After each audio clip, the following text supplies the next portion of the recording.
안녕하세요. 컴퓨터 일반을 강의하고 있는 송지아 강사입니다. 오늘은요, 여러분 최근에 출제가 되었던 문제를 풀이하고자 합니다. 그러면 어쨌든 시험이 어떻게 진행이 됐는지 과목별로 또 몇 문제가 출제가 되었는지를 먼저 알아보고 그리고 저랑 같이 문제를 풀어가도록 할게요. 자, 총 문제가 20문제로 진행되는 거 아시죠? 그죠? 근데 사실은 컴퓨터 일반이라는 과목이지만 그 안에 여러 가지 또 세부적인 과목으로 또 이루어져 있거든요. 자, 그래서 전자계산기 구조 문제가 정말 많이 나왔어요. 이번에 한 4분의 1 정도? 그래서 5문제가 출제가 되었더라고요.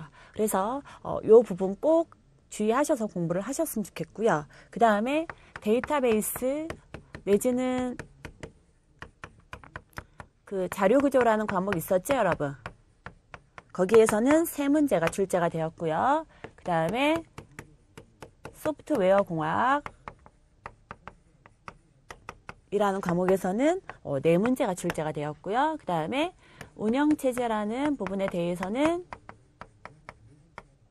4문제.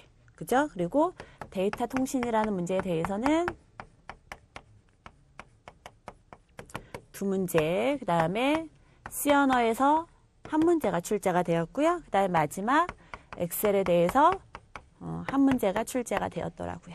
자, 그래서 문제 패턴을 보니까 전자계산기 구조 정말 중요해요. 그죠? 제가 예전에 수업했던 그 내용을 보시면 아시겠지만 전자계산기 구조, 그 다음에 자료구조, 소프트웨어 공학, 운영체제 이 부분이 정말 중요하다고 제가 수업 시간에 얘기를 해드렸을 거예요. 그래서 이 부분 위주로 공부를 꼼꼼히 하셔야 되고요. 특히나 전자계산기 구조는 이해를 못하시면 힘든 부분들이 있더라고요. 그래서 다시 한번 꼼꼼하게 꼭 점검을 하셨으면 좋겠습니다.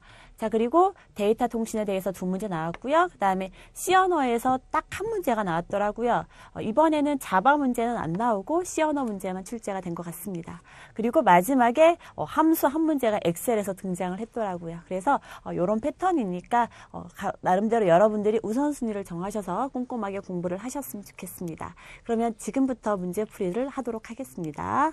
자, 이거 잠깐 칠판을 지울게요, 제가.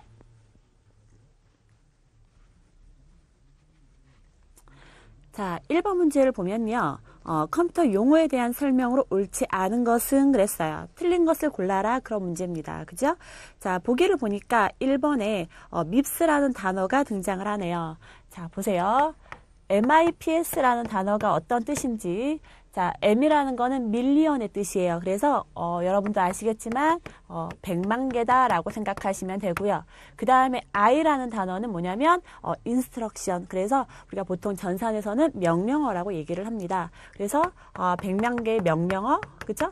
100만 개의 명령어라는 단어를 꼭 기억하시고요. 그 다음에 P는 per라고 생각하시면 되고 S는 second라고 생각하시면 돼요. 그래서 결국 1초에 100만 개의 명령어를 처리할 수 있는 그런 단위라고 생각하시면 됩니다.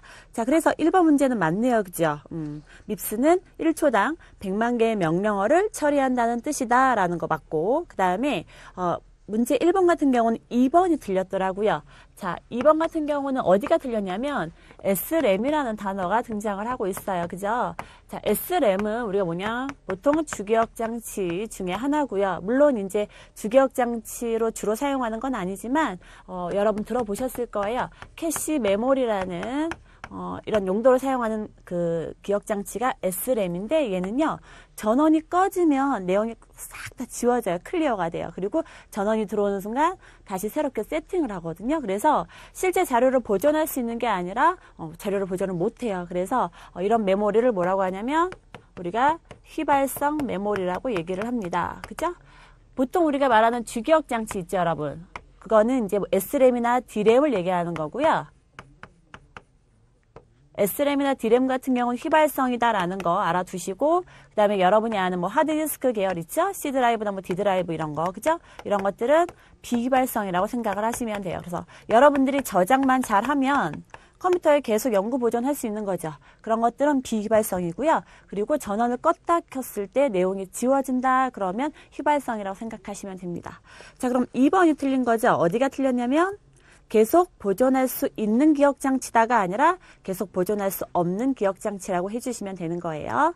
자, 3번 보세요. 3번은 용량의 단위를 쭉 나열을 했네요. 그죠?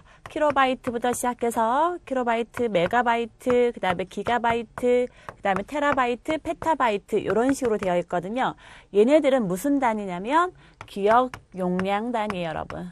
얼만큼 저장할 수 있느냐라는 거죠, 여러분. 그래서 얘 같은 경우는 킬로바이트 같은 경우는 이게 10승 정도 기억할 수 있고요. 그 다음에 메가바이트는 이게 20승 정도 생각하시면 돼요. 사이즈를. 그 다음에 기가바이트는 이게 30승 다 10만큼씩 차이가 나고 있어요. 그죠? 그 다음에 테라바이트는 이게 40승. 그 다음에 문제에 안 나와 있지만 페타바이트라는 게 있어요. 그거는 이게 50승이라고 생각을 하시면 됩니다. 자, 그래서 지금 이 단위 자체가 기억 용량을 측정하는 단위고요. 그리고 이 중에서 가장 큰 단위가 뭐냐 물어봤는데 문제에서는 지금 페타바이트는 없어요. 그럼 가장 큰 건 누구겠어요? 당연히 그렇죠. 테라바이트가 되는 거죠, 여러분.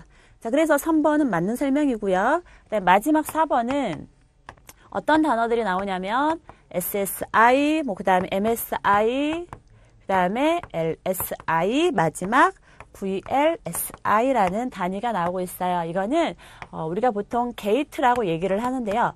회로라고 생각하시면 돼요. 어떠한 회로를 구성하기 위한 기억 소자라고 생각하시면 되는데 실제 이 게이트의 개수에 따라서 구분을 한 거예요. 그래서 우리가 보통 뭐라고 하냐면 집적도에 따른 분류다라고 얘기하거든요. 그러니까 게이트 수가 많으면 많이 집적이 됐다라고 얘기를 하는 거고요. 그다음에 게이트 수가 이제 적으면 적게 그만큼 이제 기능이 약해지겠죠. 그래서 얘 같은 경우는 게이트의 개수 한 100개 정도 모은 거다라고 생각하시면 되고요. 얘는 MSI는 100개에서 1000개라고 생각하시면 되고요. 그다음에 LSI 같은 경우는 1000개부터 100만 개라고 100만 개가 아니라 정정할게요. 10만 개라고 생각하시면 되고요. 그다음에 그러니까 10만 개까지는 그죠? 1000개부터 10만 개까지는 LSI고 그 다음에 마지막은 당연히 10만 개 이상이다라고 생각하시면 돼요. 자, 물론 이거 개수는 중요하진 않아요. 지금 문제 같은 경우는 근데 이제 얘네들이 도대체 어떤 식으로 해서 분류를 했냐라고 물어보는 거예요. 그래서 결국 게이트의 개수에 따라서 집적도에 따라서 이렇게 나눈 분류다라고 생각하시면 되겠습니다. 자, 그래서 1번은 옳지 않은 것은 몇 번이냐면 2번이에요. 그죠? SRAM은 여러분 휘발성이라는 거 꼭 잊지 마세요. 자, 그럼 두 번째 문제를 풀어보도록 하겠습니다. 자, 두 번째 문제 여기다가 풀게요. 자, 두 번째 문제는 이젠 트리를 순회하는 방법이에요. 자, 트리를 순회한다라는 거죠, 결국. 그죠? 트리가 어떤 거냐면 이런 식이죠. 노드가 있고, 그 다음에 이렇게 가지가 있는. 요런 구조가 여러분 뭐냐면 트리예요, 결국. 그죠? 자, 보세요. 요런 게 트리. 지금 교재에도 나와 있지만, 그죠? 이런 식으로 되어 있는 게 트리라고 생각하시면 됩니다. 그래서 트리를 어떻게 거쳐갈 것인지를 선택하는 게 순회라고 생각하시면 돼요. 근데 이 순회라는 게 결국 세 가지 방식을 따르고 있거든요. 첫 번째는 전이라는 방식, 그 다음에 두 번째는 중이라는 방식, 그 다음에 세 번째는 후이라는 방식, 이렇게 세 가지로 나누게 됩니다. 그래서 이 결국 셋 중에 어떤 거냐라고 물어보는 거예요. 그러면 결국 2번 같은 경우는 1번은 답이 될 수가 없죠. 그죠? 병렬순회라는 건 없습니다. 그래서 일단 2번, 3번, 4번 중에서 답은 있구나라고 생각하시면 되고요. 그리고 문제를 보시니까 여기 안에 숫자가 들어가 있어요. 그죠? 여기가 9라고 되어 있어요. 그죠? 9라고 되어 있고 여기는 4, 여기는 1, 여기는 3, 여기는 2라고 써 있네요. 그죠? 이게 결국 문제에서는 어떤 식이냐면 순회한 순서라고 생각하는 거죠. 근데 지금 보면 1번부터 9번까지 숫자가 노드 안에 다 들어가 있어요. 그죠? 그러면 9번이 제일 마지막으로 갔다는 얘기예요. 자, 마지막이 뭐예요, 여러분? 결국 여기잖아요. 그죠? 여기가 무슨 자리예요, 여러분? 우리가 보통 루트라고 하는 부분이에요, 여러분. 루트를 제일 마지막에 갔다는 얘기는 요 셋 중에 어느 거밖에 없냐면 얘밖에 없어요, 여러분. 후이순회밖에. 후이순회 같은 경우는 왼쪽 거 다 진행하고 그 다음에 오른쪽 거 진행하고 마지막이 루트로 가거든요. 그래서 루트를 최상위 루트 얘를 마지막에 갔다는 얘기는 후이 방식밖에 없습니다. 이렇게 답을 골라주셔도 상관은 없는데 사실은 점검은 또 해볼 필요가 있으니까 제가 저쪽에다가 칠판 지우고 나서 다시 설명해 드릴게요.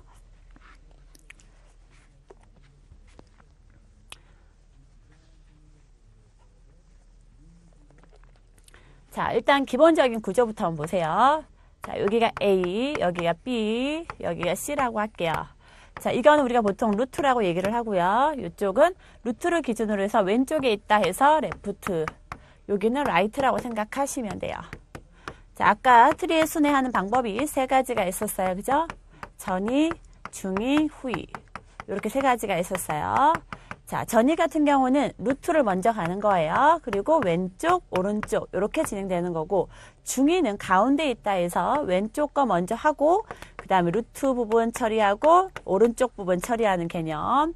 후이 같은 경우는 왼쪽 처리하고 오른쪽 처리하고 마지막이 루트를 처리한다라고 생각을 하시면 됩니다. 그래서 루트의 위치가 맨 앞에 있다 그러면 전이순회, 중간 정도에 있다 그러면 중이순회, 그다음에 맨 마지막에 있다라고 하면 후이순회라고 생각하시면 된다고요. 그러니까 이것만 알아도 이 문제는 충분히 풀 수가 있는 문제예요. 그죠? 그러면 이 간단한 트리를 가지고 제가 한번 풀어드릴게요. 자, 여기까지만 해볼게요. 자, A, B, C, D, E라는 노드가 들어가 있고요. 이거를 만약에 전이순회하면 어떤 거부터 진행을 하냐면 가장 루트부터 진행을 하고 그랬죠. 그쵸? 그러면 A부터 시작을 해야 되는 거예요. A부터. 자, 우리가 지금 하는 게 전이순회예요. A부터 진행을 하고, 자, A를 기점으로 해서 이렇게 트리를 나누세요, 여러분. 자, 이게 루트, 이게 왼쪽 부분, 이거에 대한 오른쪽 부분이라고 생각하시면 돼요. 그래서 왼쪽 거를 이제 해야 되는 거니까 왼쪽에 가서 또다시 이제 요것만 보시면 돼요. 여기서 보시면 또다시 루트, 그 다음에 왼쪽, 오른쪽으로 진행이 되죠. 그죠? 전이니까 다시 어떻게 돼요? 루트, 왼쪽, 오른쪽. 그러니까 어떻게 돼요? A, B, 그 다음에 C, D. 이렇게 진행을 하는 거죠. 그럼 여기를 다 거쳐간 거죠, 여러분?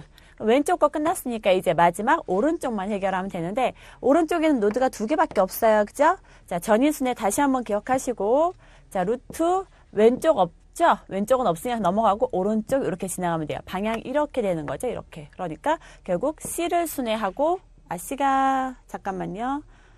제가요 여기를 요걸 다른 걸로 바꿀게요. 왜냐하면 C가 여기에 있네요. 그죠? 여기다 F라고 할까요, 여러분? 자, 그러면 ABC까지는 ABCD까지는 진행을 한 거고 그 다음에 이제 여기 F하고 E만 해결하면 돼요. 그죠? 그러면 루트부터 진행하니까 F, 그 다음 왼쪽은 없으니까 넘어가고 오른쪽에 있는 E 이렇게 처리하는 게 전이 방식이라고요. 그죠? 그렇게 알고 계시면 되고요. 그 다음에 중위 방식은 자, 왼쪽, 그 다음에 루트 오른쪽이에요. 그죠? 자, 여기서도 왼쪽, 그 다음에 루트 오른쪽 이렇게 진행하면 돼요. 그래서 결국 C부터 시작하는 거예요. 그죠? C, B, D 이렇게 해야 왼쪽이 딱 되잖아요. 중간에. 그죠? 그래서 C, 그 다음에 B, 그 다음에 D 여기까지 끝났고 자 왼쪽 거 끝났으니까 이제 요렇게 진행하는 게 중이었으니까 이제 A가 여기 오는 거죠. 그죠? 루트가 중간에 왔네요. 자 그리고 나서 이제 오른쪽 거 해결하기 위해서 역시 왼쪽 그 다음에 루트 그 다음에 오른쪽이니까 여기 없으니까 요거 이렇게 하면 되겠네요. 그죠? 그럼 결국 F하고 E 이렇게 해야 중위순회가 되는 거예요. 자 그 다음 마지막 후위순회 같은 경우는 왼쪽 거 다 처리하고 그 다음에 오른쪽 거 그 다음에 루트예요. 그죠? 그럼 A가 결국 제일 마지막에 온다라고 생각하시면 돼요. 자 그럼 어떻게 돼요? 그래서 방향이 이렇게 되죠. 얘 처리하고 얘 처리하고 얘 처리하고 그죠? 그러니까 C 그 다음에 D 그 다음에 B 그죠? 자 왼쪽 거 다 끝났어요. 그죠? 그럼 오른쪽에 있는 거 하면 자 요렇게 제가 가리키는 방향을 잘 보세요. 왼쪽 오른쪽 이렇게 그죠? 그러니까 E 그 다음에 F 마지막 루트 처리하면 끝나는 거죠. 자 그래서 루트의 위치를 잘 보시면 이렇게 위치가 달라지고 있어요. 그죠? 그러니까 이런 식으로 해서 판단을 하시면 될 것 같습니다. 자 여기까지가 트리의 순회였고요. 다시 문제로 돌아오면 문제에 지금 노드 안에 순서가 정해져 있어요. 그죠? 그 순서를 따랐을 때는 어떤 방식이냐라고 물어본 거예요, 문제가. 그리고 봤더니 루트가 제일 마지막에 9번에 있으니까 결국 무슨 순회요? 그죠? 후일 순회가 되는 거죠. 시간을 조금만 다시 한번 투자를 하시고요. 개인적으로 한번 연습장에다 풀어보세요. 그러면 이건 시간만 투자하면 충분히 이해할 수 있는 부분이거든요. 다시 한번 꼭 점검하세요. 자, 여기까지가 2번이었고요. 자, 3번 문제 볼게요. 제가 여기다가 지울게요, 여러분. 그동안 여러분 3번 문제 잠깐만 읽어보세요. 자, 3번 문제는 엑셀에 관한 문제입니다. 그죠? 엑셀에서 한 문제가 출제가 되고 있는데요. 이번에는 VLOOKUP이라는 함수가 시험에 나왔어요. 자, 제가 기업체에서도 강의를 하지만 VLOOKUP 함수는 회사에서 가장 유용한 함수라고 생각하시면 되는데 이번 기회에 꼭 또 한번 알아두시면 좋겠습니다. 문제가 또 나왔으면 좋겠네요. 그죠? 자, VLOOKUP이라는 함수를 등장을 했고요. 그 다음에 문제 보니까 그림이 떡하니 두 개가 있어요. 그죠? 시트 1번. 엑셀이 원래 시트 단위로 저장을 하기 때문에 자, 시트가 있고 그 다음에 시트 2번이 있어요. 그 데이터를 잘 보세요. 두 개가 다른 거예요. 자, 문제를 지금 표현하자면 이렇게 되어 있고 자, 그 다음에 시트 1에서 가져오고자 한다 그랬어요. 그죠? 시트 1에서 가져오고자 한다라는 말이 써 있고 이를 위해서 시트 2의 B3셀에 입력할 수식으로 알맞은 것은 그랬어요. 결국 수식을 구해라 그 얘기입니다. 그죠? 함수가 수식이긴 하지만 자, 보면 여기다가 제가 이렇게 그려볼게요. A, B 자, 엑셀은 이렇게 열머리글이 들어가요. A, B 그리고 1행에 뭐가 들어가 있고 2행에 뭐가 들어가 있고 3행에 뭐가 들어가 있네요. 그죠? 자, 여기 상품명이라는 거 써 있고 그 다음에 여기 가격 써 있어요. 그죠? 그 다음에 무라는 게 있고 시금치라는 게 있어요. 그리고 지금 여기는 비어 있는 상태. 그리고 우리가 원하는 거는 여기. 그죠? 문제에서는 시트 2에서 B3셀에 그죠? 입력할 수식으로 알맞은 것은 했기 때문에 현재 지금 커서는 여기에 있을 거라고요. 그죠? 여기에 대한 수식을 골라주면 되는 거고요. 이거를 참조해서 가져오고 싶은 거예요. 자, 시트 1번 잠깐만 보세요. 상품명 제가 시간 관계상 상품명 필드명만 쭉 나열할게요. 산지라는 단어도 보이시고 생산자 그 다음에 마지막에 뭐가 써있냐면 가격이라는 게 써있네요. 그죠? 자, 그리고 데이터가 이렇게 숭숭숭 다 들어가 있어요. 그죠? 자, 이렇게 비교하시고 문제를 푸셔야 될 것 같은데요. 제가 일단 VLOOKUP이 어떤 식으로 되어 있는지 문법을 먼저 써드리고 하나하나 뭐가 들어가는지를 보여드릴게요. 자, VLOOKUP 같은 경우는 인수가 4개가 필요합니다. 자, 엑셀에서는요, 수식과 함수를 이용할 때 반드시 는으로 시작을 합니다. 그리고 함수명이 와요. 자, VLOOKUP. 여러분, lookup이라는 단어를 아실 거예요. lookup은 쳐다보다라는 뜻이고요. 여기서 말하는 V는 여러분, 열이라는 단어를 생각하시면 좋겠어요. 여러분, 엑셀에 보면 행 단위도 있고, 이렇게 행, 그죠? 그 다음에 이런 걸 열이라고 얘기하잖아요. 그래서, 그때 그 열을 생각하시면 좋겠습니다. 자, 문법 볼게요. 자, 첫 번째는 뭐가 들어가냐면, 찾는 값이 들어가요. 내가 찾고자 하는 값이 뭐냐라고 물어보는 거예요. 말 그대로. 찾는 값이라는 건 보세요. 우리가 알고 싶은 거는 지금 시금치에 대한 가격을 알고 싶은 거예요. 그죠? 시금치에 대한 가격을 알고 싶은데 가격은 지금은 몰라요. 그죠? 나중에 비교를 해서 가져올 거고 시금치를 알고 싶은 거죠. 그래서 찾는 값에는 뭐가 들어가냐면 결국 시금치가 들어가야 돼요. 그렇다고 딱 이름 그 수식에다가 시금치 이렇게 쓸 수는 있어요. 근데 그거는 엑셀에서 별칭이라는 거를 썼을 때만 가능해요. 이런 이름은. 근데 이제 지금 문제 같은 경우는 별칭을 사용했다라는 말이 없어요. 그러니까 셀 주소로 접근할 수밖에 없습니다. 자, 그러면 결국 이 시금치라는 단어가 들어가 있는 셀 주소가 보니까 어떻게 돼요? A열에 3행에 들어가 있네요. 그죠? 그러니까 결국 찾는 값에는 뭐가 들어가면 돼요? A3셀이 들어가면 돼요. A3셀. 자, 그리고 함수 같은 경우는 이렇게 문법이 이제 여러 개가 들어가는데요. 그런 것들을 뭐라고 하냐면 인수라고 얘기를 해요. 인수를 구분할 때 콤마로 분리를 하고 있어요. 콤마. 그래서 콤마를 찍어주시면 돼요. 그러니까 여기다 똑같이. 그죠? 그러니까 는 VLOOKUP 가로 열고 A3 콤마 이렇게 생각하시면 되고요. 자, 그 다음에 들어가는 게 뭐냐면 실제 내가 참조하고자 하는 표의 범위를 써주시면 되는 거예요. 참조표 범위라고 할게요. 참조하는 표는 어딨냐면 여기 있어요. 그죠? 시트 1에. 얘를 참조해서 얘를 가져올 수밖에 없어요. 그죠? 왜냐하면 여기 봐도 지금 가격 텅텅 비어 있죠? 옆에 보니까 상품명도 있고 산지도 있고 생산자도 있고 가격이라는 것도 데이터가 쑥 들어가 있단 말이에요. 비교 한번 해보세요. 눈으로 보면 뭐 오이, 뭐 배추, 그 다음에 무, 그 다음에 시금치, 상추 이렇게 써 있죠. 그리고 가격에 보면 뭐 500원, 2,000원 뭐 이렇게 쭉 써 있네요. 그죠? 500원, 그 다음에 2,000원, 1,500원, 1,000원, 700원. 보니까 우리가 알고 싶은 시금치에 대한 가격 1,000원이라고 써있죠, 여러분. 그죠? 요 표를 참조해서 가져올 거라고 생각하시면 되는데, 그럼 그 범위만 지정해 주면 돼요. 근데 범위를 어떻게 지정해 주냐면, 자, 여기 시트 1의 구조를 잘 보세요. 여기가 A열이죠? B, C, D. 그 다음에 여기가 1행이겠죠? 2, 3, 4, 5, 6. 그죠? 6행까지 가야 아마 상추까지 나올 거예요. 그죠? 그러면 내가 원하는 범위는 여기서부터 여기까지 다 하겠죠, 여러분? 왜냐하면 가격까지 다 읽어갖고 와야 되니까. 그죠?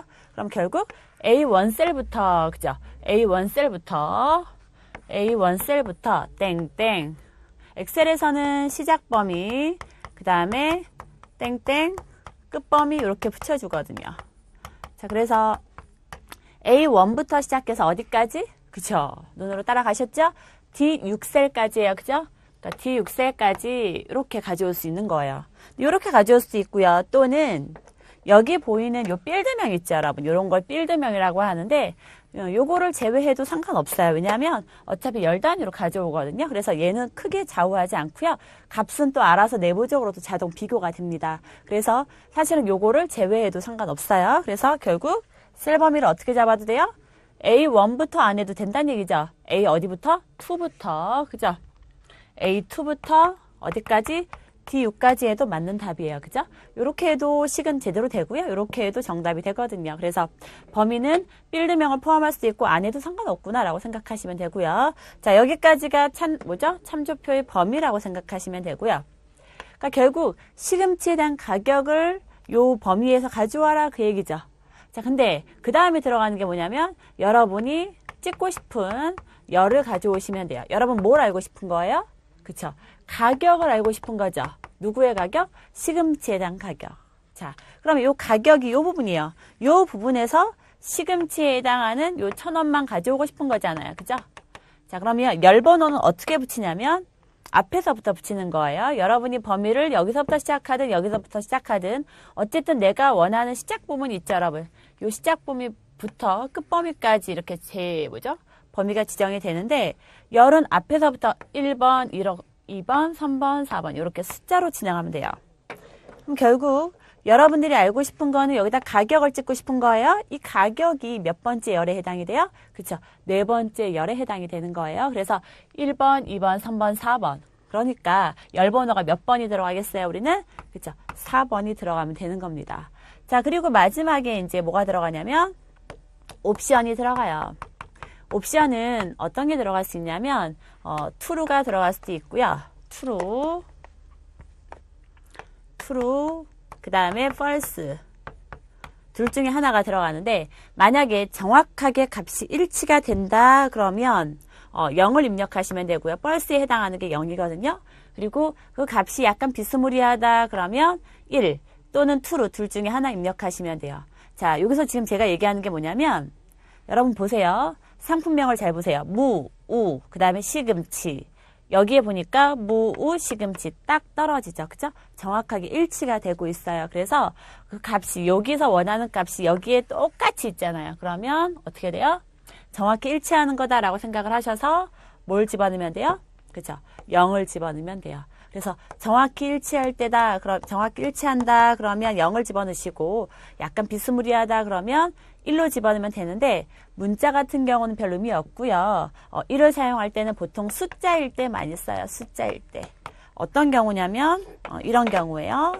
자, 여기 잠깐 지워서 제가 보여드릴게요. 어쩔 때는 0을 쓰고 어쩔 때는 1을 쓰는지.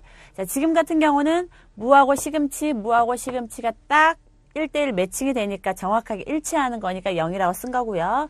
1을 쓰는 경우는 비슷한 경우는 어떤 경우냐면 이런 식인 거예요. 점수가 있어요. 0, 60, 70 이렇게 있고 학점 F, D, 그다음에 E 이렇게 있어요. 그리고 실제 내가 찍고 싶은 거예요. 실제 점수는 30, 그다음에 60, 그다음에 실제 학점 여기를 알아보고 싶은 거예요. 자, 보니까 30이라는 게 여기에 있어요? 없어요? 없죠, 여러분. 이럴 때 사용하는 거라고요.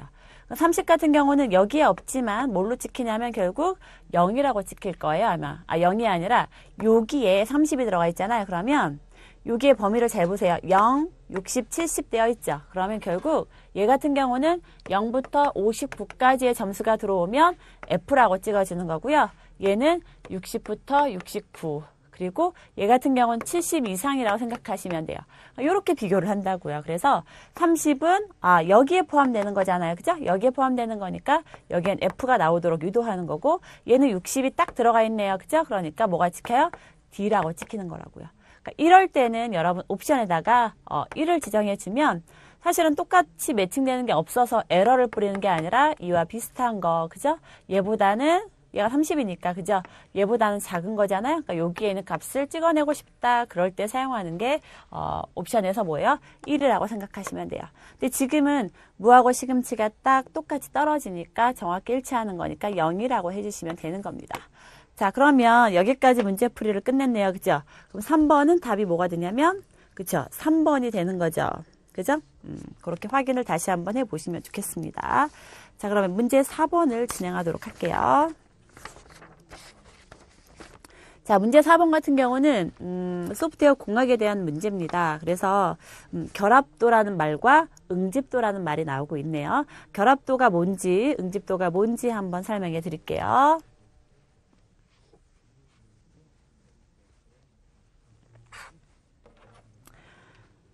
자, 결합도라는 말, 그 다음에 응집도라는 말. 자, 지금 이 부분은 소프트웨어 공학에 관한 문제고요. 예전에는 프로그램을 통째로 다 짰어요. 한 사람이 짜거나 어쨌든. 근데 지금 같은 경우는 객체지향이거든요. 자, 지금은 객체지향인데 이거는 뭐냐면 프로그램을 쪼갠 거다라고 생각하시면 돼요. 이렇게 나누는 거예요, 여러분. 나눠서 여러 사람이 짜면 훨씬 더 빨리 짜고, 그죠? 그리고 다른 데서 갖다 쓰기도 쉽고, 그죠? 작으니까. 자, 그래서 지금 4번 문제를 보면 모듈화를 중심으로 그랬죠, 여러분. 모듈화를 중심으로 했단 얘기는 이런 거 하나하나를 모듈이라고 얘기하거든요. 그죠? 그럼 결국 모듈화 중심이다 그러면 결국 객체지향을 얘기하는 거라고요. 그죠? 그러니까 쪼개는 거다라고 생각하시면 좋겠습니다. 근데 이제 그거를 평가할 때 기준이 결합도하고 응집도로 나누고 있거든요. 그래서 실제 모듈이 독립적이냐, 이렇게 정말 따로따로 노느냐, 아니면 사실 이렇게 연관이 되어 있냐라고 물어보는 거예요. 그래서 지금 그 가로 안에 들어갈 말을 한번 보면 기억 같은 경우는 결합도와 응집도는 모듈의 뭐를 판단하는 거냐면 독립성을 판단하는 기준이에요, 여러분. 독립성. 그래서 기억은 독립성이 되고요. 그다음 니은 같은 경우는 결합도란 모듈 사이의 관련성을 의미하는 거예요. 이런 게 결합도예요. 그러니까 모듈과 모듈 간이 얼만큼 연관되어 있느냐라고 따지는 거를 결합도라고 얘기하는 거고요. 그러니까 모듈 사이의 관련성을 따지는 거고, 응집도는 응집도를 설명하려면 모듈의 개수가 딱 한 개여야 돼요, 여러분. 그러니까 모듈 안에서 이 안에 있는 요소들이 얼만큼 기능적으로 관련이 있는지 따지는 거라고요. 그러니까 결국 응집도라는 거는 모듈의 개수가 하나일 때 설명하는 개념이고, 결합도는 모듈이 몇 개 이상, 최소 2개 이상은 돼야, 그죠? 2개부터는 해야, 2개가 있어야 말할 수 있는 단어라고요. 자, 그래서 결국 니은 같은 경우는 결합도랑 모듈 사이의 관련성을 얘기하는 거고, 응집도는 뭐겠어요? 모듈 안에. 그러니까 이런 걸 안에 걸 뭐라고 그래요? 내부라고 얘기하죠. 그래서 응집도랑 모듈 내부의 관련성을 얘기하는 거라고요. 자, 그리고 세 번째 점 보세요. 좋은 설계를 위해서는 결합도는 작게, 결합도는 보세요. 결합도는 작게, 응집도는 높여라 그랬죠. 왜? 현재는 객체 지향이기 때문에 이렇게 모듈 단위로 짜서 다른 프로그램에서 서로 이렇게 재사용할 수 있게 해냈거든요. 그럼 결국 기능적으로 분리가 돼야 좋은 거죠. 그러니까 결국 쪼개야 좋은 거다라고 생각하시면 돼요. 그래서 결합도가 높다는 얘기는 모듈과 모듈끼리 서로 관련이 너무 되어 있어서 얘네들을 분리할 수 없고 같이 써야 되는 개념이에요. 그래서 실제 결합도는 약하게 해줘야 관련성이 없게 되는 거잖아요. 결합도는 약하게 해주고 응집도는 이 안에서의 요소들은 기능적으로 이렇게 뭐죠? 일치가 돼야 되는 거죠. 그래서 응집도는 높게 해야 된다라는 게 가장 좋은 설계 원칙입니다. 요거 꼭 기억하세요. 결합도는 낮게, 응집도는 높게 해야 되는 거예요. 자, 그래서 4번 같은 경우는 답이 몇 번이냐면 1번이 답이 되겠네요. 그죠? 자, 5번 문제를 보세요. 5번 문제는 시간 복잡도라는 단어가 중요한 것 같고요. 그리고 보기 1, 2, 3, 4를 봤더니 5라는 대문자가 보일 거예요. 그걸 뭐라고 하냐면 빅5 표기법이라고 얘기합니다. 근데 문제 같은 경우는 뭐라고 그랬냐면 가장 빠른 알고리즘의 시간 복잡도는 그랬거든요. 가장 빠른 걸 골라라 그랬어요. 제가 칠판에다가 순서를 써드릴게요. 순서를 써드릴 테니까 여러분들도 나름대로 정리를 하시고 이 순서대로 외우시면 좋겠습니다. 자, 이게 가장 빨라요. 빅5 표기법이에요. 5, 그 다음 가로 안 1 들어가 있어요. 1이라는 숫자 상수. 그 다음에 이제 실행 시간이 느린 게 뭐냐면, 자, 요거는 좀 이렇게 빼고 할게요. 1, 그 다음에 요거 들어가고, 그 다음에 뭐가 들어가냐면 두 번째 순서가 뭐냐면, 로그 n이에요. 그 다음에 큰 게 뭐냐면,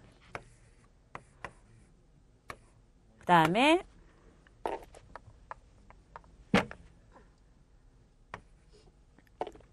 아이고.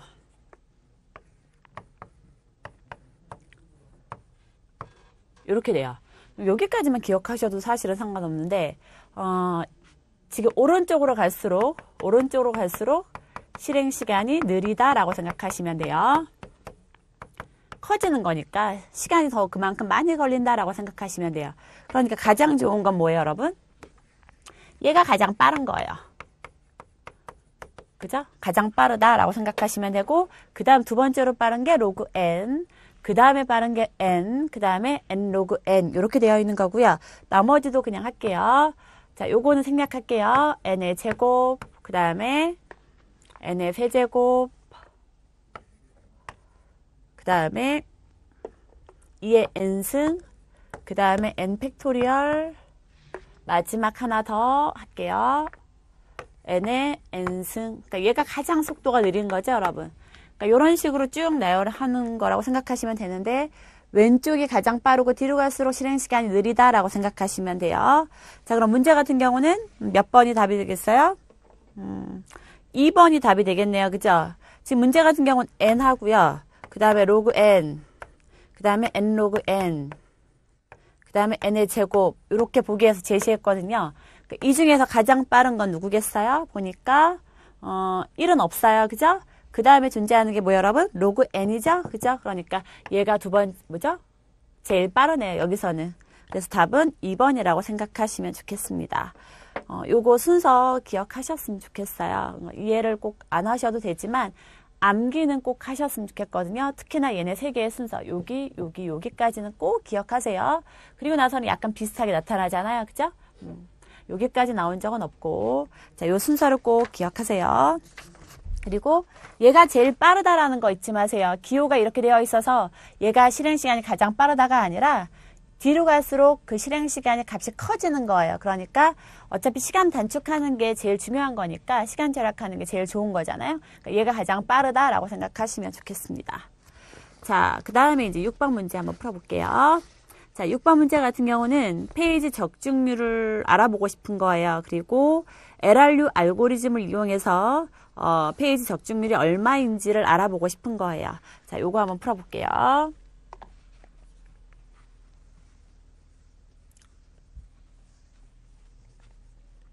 자, 문제를 잘 보세요.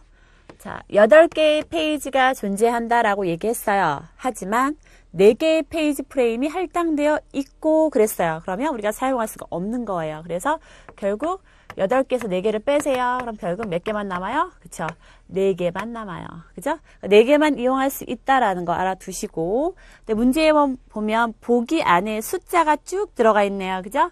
이 숫자 잘 보세요. 1022 217 그 다음에 6 7 0 1 2 그죠? 12개가 있네요. 1 2 3 4 5 6 7 8 9 10 11 12 그죠? 12번의 페이지를 참조하겠다라는 거죠. 개수. 이거는 페이지 번호라고 생각하시면 돼요. 그러니까 1번 페이지를 참조하고 그 다음에 0번 페이지 참조하고 그 다음에 2번 페이지 참조했다 이런 식으로 생각하시면 되고 실제 내가 참조한 횟수가 1번부터 횟수를 따지면 하나, 둘, 셋, 넷 해가지고 몇 번까지 12번의 참조가 이루어지고 있는 거예요. 전체. 그죠? 12번 참조했다라는 생각이고요. 자, 그리고 나서 지금 몇 개만 사용할 수 있다라고 얘기했어요? 4개만 이용할 수 있다라는 거 중요합니다. 자, 그리고 어떤 알고리즘을 쓰기로 했어요? 문제에서는 LRU라는 알고리즘을 쓰기로 했어요. 자, LRU 알고리즘 같은 경우는 어떤 거냐면 가장 오랫동안 사용되지 않은 페이지를 교체해라 그 얘기예요, 여러분. 페이지를 교체. 이 단어가 중요해요. 가장 오랫동안 사용되지 않은 페이지를 교체하는 거. 왜냐하면 페이지의 개수가 4개라고 딱 할당이 되었기 때문에 그 4개 안에 페이지가 꽉 차면 그 다음부터 누군가가 교체가 돼야 되는 거잖아요. 그렇죠? 그때 교체할 때 가장 오랫동안 사용되지 않은 페이지 너 나가 이런 거죠, 여러분. 자, 그럼 제가 그림으로 도식화를 시킬게요. 자, 가장 오랫동안이라는 단어 꼭 기억하세요. 그리고 아까 프레임의 개수가 몇 개였어요, 여러분? 4개가 비어있다라고 얘기했어요. 그죠? 자, 보세요. 제가 좀 빨리 그릴게요. 자, 이거는 첫 번째 줄은 내가 참조한 페이지의 번호라고 생각하시면 되고, 그 다음에 이렇게 4개가 비어있는 거예요. 그죠? 얘는 상관하지 마시고 4개의 페이지 프레임이 이렇게 있는 거죠. 그리고 문제 보니까 처음에는 모두 비어있다라고 가정을 했습니다. 그리고 우리가 알고 싶은 거는 적중률이에요. 여기서 말하는 적중률은 뭐냐면 내가 원하는 페이지가 여기 안에 있으면 적중했다라고 얘기하는 거고요. 내가 원하는 페이지가 여기에 없으면 페이지 부재가 발생하는 거예요. 그래서 부재율도 따지고 적중률도 따지긴 하는데 지금 시험 문제 같은 경우는 뭐만 따지고 있는 거예요? 적중률만 따지고 있는 거예요. 자, 그럼 순서가 중요해요. 보세요. 처음에는 비어 있어요. 자, 여기 보세요.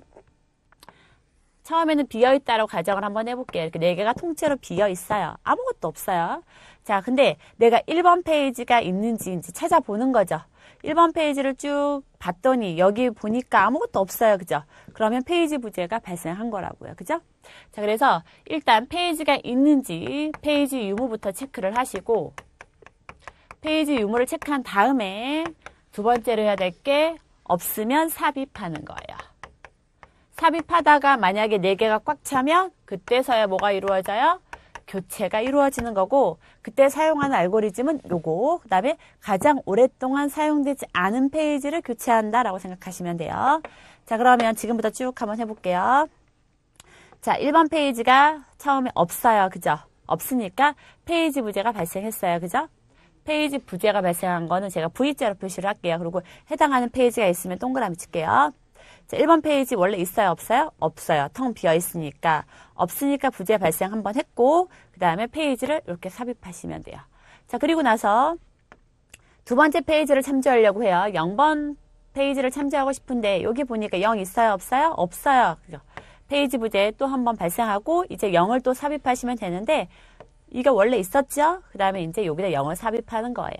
그러니까 요것만 보시면 돼요. 요 모양만. 그죠? 자, 그리고 나서 또 2번 페이지 찾아보세요. 없어요. 부재 발생하고 2번이 어디에 삽입이 되면 돼요? 여기에. 그럼 기존에 얘네들은 그대로 남아있는 거죠, 사실. 자, 그 다음 거 보세요. 2번 페이지를 찾고 싶어요. 근데 2번 페이지 있어요. 그죠? 그러면 페이지가 있으니까 페이지 부재는 발생하지 않는 거예요. 그죠? 얘는 페이지 부재 발생하지 않았고 그럼 그대로 따라가요. 얘가 있으니까. 그죠? 그다음에 얘도 여기 있잖아요. 그대로. 그쵸? 그러니까 얘도 페이지 부재가 발생하지 않아요. 헷갈리니까 여기 동그라미 안 그릴게요, 여러분. 얘는 있으니까 부재 발생 안 했어요. 그죠? 얘도요. 그죠? 얘도 여기 있네요. 그죠? 페이지 발생하지 않습니다. 지금 여기까지는 부재가 발생하지 않았어요. 여기는 부재가 발생했다가. 자, 그리고 나서 이제 보세요. 7번 페이지를 찾아야 돼요. 7번 페이지가 여기 있어요. 1번하고 0번, 2번밖에 없어요. 7번 없네요. 그러니까 부재 발생하고 그 다음에 7번이 어디에 삽입이 되면 돼요? 여기에 삽입이 되면 되죠. 나머지는 이렇게 들어가면 돼요. 자, 여기까지 보니까 이제 4개의 페이지가 꽉 찼어요. 그죠? 그죠? 4개의 페이지가 꽉 찼으니까 이제는 누군가가 삽입이 되려면 교체가 될 수밖에 없다고요. 그러니까 가장 오랫동안 사용되지 않은 페이지를 교체하면 돼요. 자, 그러면 6번 페이지를 찾아보세요. 1번, 0번, 2번, 7번밖에 없으니까 6번 없어요. 페이지 부재 발생했죠. 그리고 나서 6번이 어디에 삽입이 되냐면 요 시점을 잘 보세요. 요 시점. 자, 6번 페이지가 들어가려면 누가 가장 오랫동안 사용되지 않은 거니까 7도 사용했고 최근에. 그 다음에 얘 사용했죠. 2. 그죠? 2는 똑같으니까 넘어가고 0이 가장 오랫동안 사용되지 않은 페이지네요. 그죠? 그러니까 0 자리에다가 뭐가 들어가면 돼요? 아이고 죄송해요. 6번 페이지가 들어가면 돼요. 제가 너무 간절했나 봐요. 목소리가 자꾸 기침이 나오네요. 자, 6번 페이지가 어디에 들어가요? 0번 페이지 자리에 들어가면 되는 거예요. 가장 오랫동안 사용되지 않은 페이지. 그죠? 순서대로 따져보세요. 이게 시간으로 따져서 거꾸로 올라가면 0번 페이지가 가장 마지막에 사용된 거잖아요. 0번 자리에 6번이 들어간다고 생각하시면 되고 나머지는 그대로 이렇게 들어가면 돼요. 자, 그 다음 7번 페이지. 여기 있네요. 그죠? 페이지 부재 발생하지 않고 얘는 그대로 따라갑니다. 그 다음 0. 얘 없네. 그죠? 0이 이 자리에 없어요. 그럼 페이지 부재 발생했어요. 그럼 0은 어디에 들어가요? 또 따져보세요. 자, 0 보니까 7번 사용했어요. 6번도 사용했어요. 7번은 그대로니까 내버려 두고 1번 사용했어요. 가장 마지막에 사용된 거, 안 된 거는 2번이네요. 그죠? 2번이 가장 오랫동안 사용되지 않은 거죠? 그러니까 2번 자리에 누가 들어가면 돼요? 0이 들어가면 돼요. 요 자리에. 그죠? 요 자리에. 그러면 나머지는 그대로 따라갑니다. 그죠? 자, 그 다음 1번 보세요. 여기에 있어요. 그죠? 페이지 부재가 발생하지 않았습니다. 있으니까 요거 그대로 따라가고 자, 마지막 2번을 보세요. 2번 페이지 있어요? 없어요? 없어요. 그죠? 부재 발생하고 2번 어디에 들어갈 것 같아요? 벌써 답이 나오시는 분도 계시네요. 그죠? 2번 어디에 들어가냐면 자, 1번도 사용했고 0번도 사용했고 최근에 7번도 사용했어요. 6번이 제일 마지막이네. 그죠? 어차피 4개라고 딱 제안을 했기 때문에 6번이 가장 오랫동안 사용되지 않은 페이지인 거예요. 그러니까 6번 자리에 뭐가 들어가면 돼요? 6번 자리에 2번 페이지가 들어가면 된다고요. 그죠? 나머지는 요렇게. 자, 그러면 따져볼게요. 자, 페이지 부재 몇 번 발생했어요? 페이지 부재 몇 번 발생했냐면 제가 V자로 표시한 거. 1번, 2번, 3번, 4번, 5번, 6번, 7번이죠. 페이지 부재는 7번 발생했고요. 적중한 거는 몇 번? 1번, 2번, 3번, 4번, 5번이네요. 그죠? 그리고 전체 참조 횟수가 몇 번? 12번. 그러니까 예를 들어서 적중률을 구해라 그러면 12분의 얼마? 5가 되는 거고 페이지 부재율을 만약에 이제 계산해라 그러면 12분의 7 이렇게 생각하시면 돼요. 근데 문제에서 간혹 예전에는요. 마지막으로 남은 페이지 번호가 어떤 거냐라고 물어보기도 했었어요. 그래서 1번, 2번, 0번, 7번 이렇게 하기도 하거든요. 그래서 요거는 정말 중요하고요. 그리고 LRU 알고리즘 자체가 상당히 중요합니다. 그러니까 이번 기회에 다시 한번 점검을 하시고 공부를 해 놓으셨으면 좋겠습니다. 자, 그래서 답은 몇 번이에요? 그죠? 6번의 답은 1번이네요. 12분의 5라고 생각하시면 좋겠습니다. 자, 오늘은 이번 강의는 여기까지 하도록 하겠습니다.